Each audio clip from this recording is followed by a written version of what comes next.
I'm a midwife. I finished my training in 2006, so I've been doing it for 11 years now already. Ooh, a long time. I myself have 3 children. They're 7, 5, and 3 years old, so in a bit I know what I'm talking about, I could say. I have a 3-year-old boy, and he used to be a mouth breather.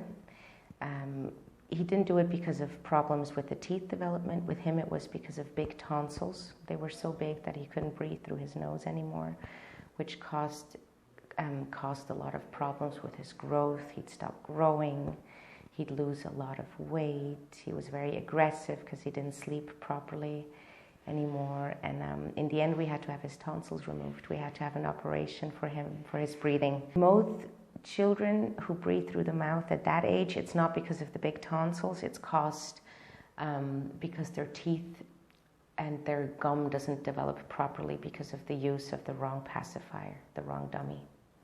It can cause a lot of gum problems and teeth problems, and therefore the children start breathing through their mouth instead of their nose, because the roof of the mouth gets too high. It changes the hole growing inside the nasal area. The breathing holes here get too small, and then the children automatically start breathing through their mouths. The problems of a young pacifier use, what it causes, they're just immense. It goes into wrong breathing. The babies don't breathe properly anymore. The speech development can be disturbed. The babies that go speak like this, a lot of the time it has to do with the wrong pacifier use. Curaprox developed special pacifiers. They were developed by Dr. Herbert Pick. First of all, the shape of it, it's very different from other pacifiers that you've seen. I'm sure you have. It's very flat, especially also back here. It's very flat. That is when the babies have the pacifiers in the mouth and they close their mouth. If this part is too big, it causes them to have an open bite in the end. So this part needs to be very narrow, so the lips doesn't use a lot of strength to close it.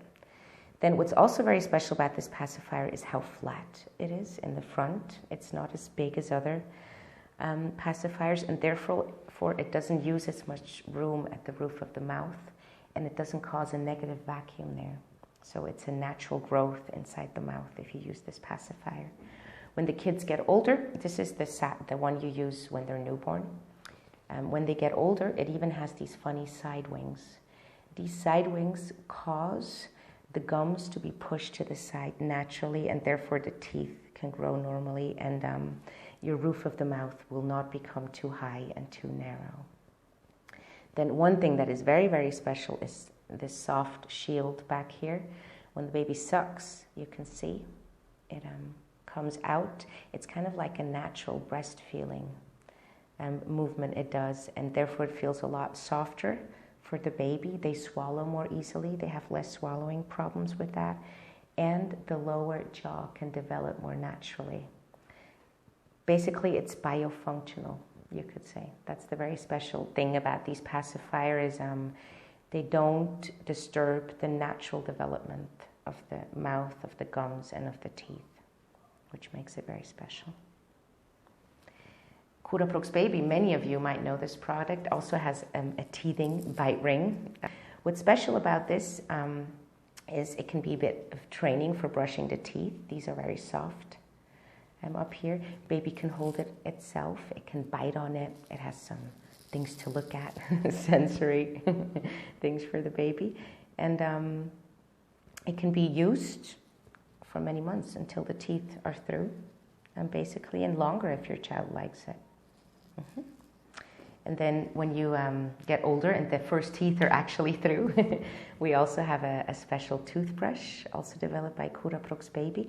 What's special about this toothbrush is these little hairs here. They're extremely soft, so they don't hurt the baby when you brush the teeth. Also, when the tooth is coming out and it's infected, if these are too hard, these hairs, it hurts the baby, and then they don't want to brush the teeth anymore, which isn't a good thing because it's supposed to be fun. They need to love brushing their teeth. And what's special also is there's about 4,000 of these hairs on here. A regular toothbrush usually has a maximum of 900. And these have 4,000 on them, so with every brush, you actually clean the baby's tooth.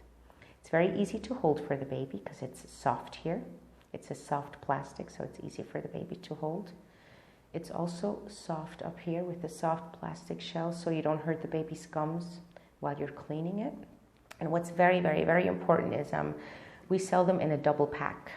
One is pink in the front and one is blue, and you just have to remember which one you use and which one the baby uses, because babies, when they start brushing their teeth, they usually bite on it.